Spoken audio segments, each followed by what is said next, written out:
Assalamualaikum warahmatullahi wabarakatuh.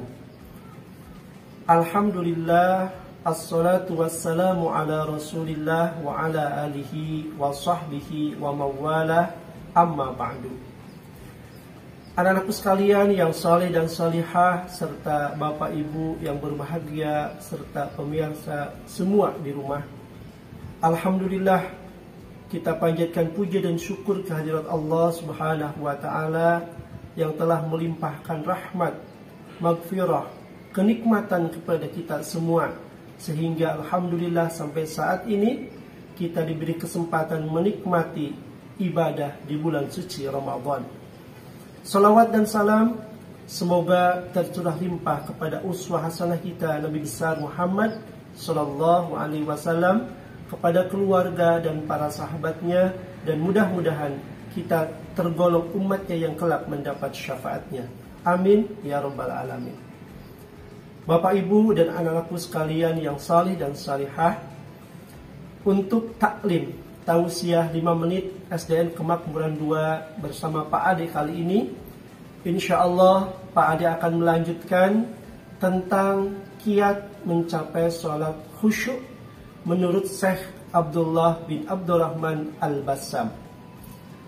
Pada taklim yang lalu Pak Ade menyampaikan bahwa satu tips untuk mencapai sholat khusyuk adalah kita berlindung kepada Allah dari godaan syaitan yang terkutuk.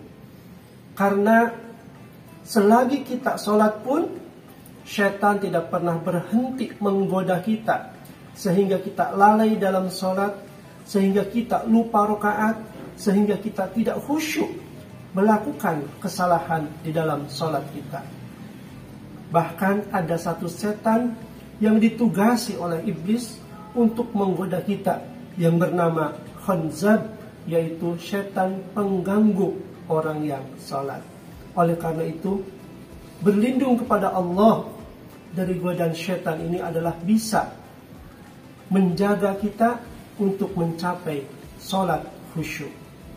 Kemudian yang kedua, anak-anakku sekalian yang saleh dan salihah, serta bapak ibu semua, untuk sholat khusyuk yang kedua yaitu kita berupaya untuk mengerti, memahami, mentadaburi apa-apa zikir dan bacaan dalam sholat kita.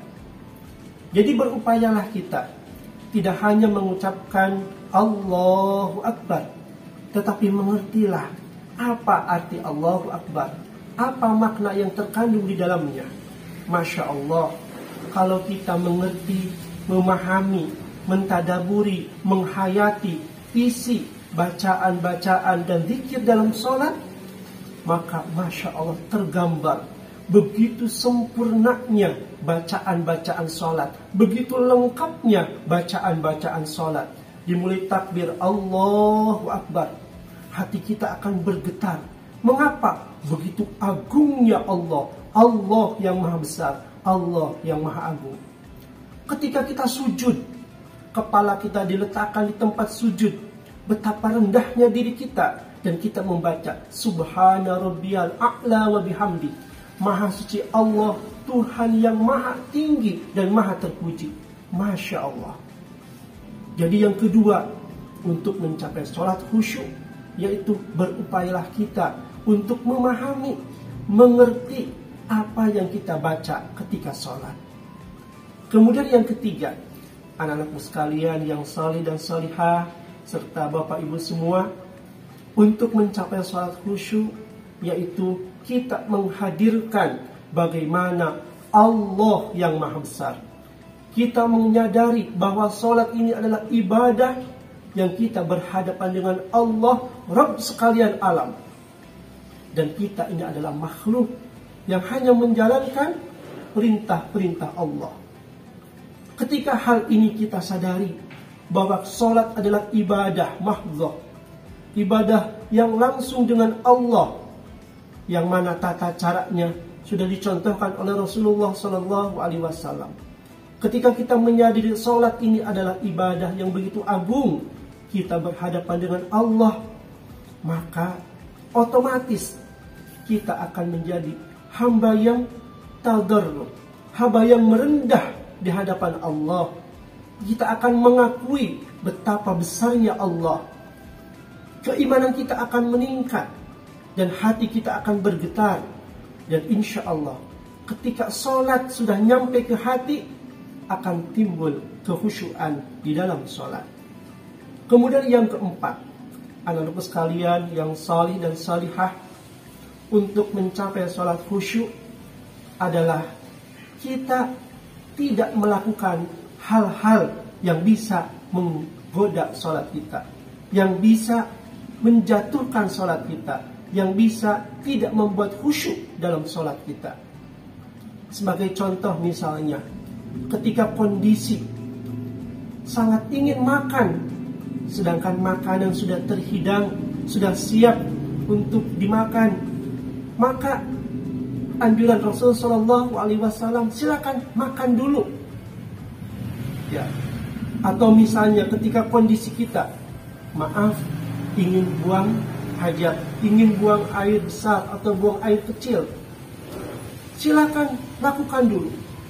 Buang air besar dulu, buang air kecil dulu, sehingga ketika sholat tidak terganggu dengan keinginan buang air dan lain sebagainya. Dan juga anak-anakku sekalian, untuk mencapai sholat khusyuk perlu kita perhatikan juga bagaimana pakaian kita. Di dalam Al-Quran Allah Subhanahu wa ta'ala menyatakan, A'udzu billahi minasyaitonir rajim. Ya bani Adam, khudhu zinatakum inda kulli masjid. Wahai bani Adam, wahai sekalian manusia, khudhu zinatakum, pakailah pakaianmu yang indah, pakailah pakaianmu yang bagus, pakailah pakaianmu yang layak. Inda kulli masjid, di setiap engkau akan masuk ke masjid. Artinya ketika kita akan sholat, ketika kita akan beribadah, ketika kita akan ke masjid, perhatikan pakaian kita. Pakailah pakaian kita yang bagus, pakailah pakaian kita yang layak, sehingga pakaian kita ini akan mendukung ibadah kita mencapai kekhusyuan di dalam sholat khususnya. Amin ya rabbal alamin. Mudah-mudahan kita semua termasuk orang yang mukim sholat, orang yang senantiasa mendirikan sholat. Mudah-mudahan kita termasuk ahli sholat yang dapat mendirikan sholat dan dapat mengamalkan ajaran-ajaran sholat dalam kehidupan kita. Demikian yang dapat Pak Ade sampaikan. Terima kasih atas perhatiannya. Wassalamualaikum warahmatullahi wabarakatuh.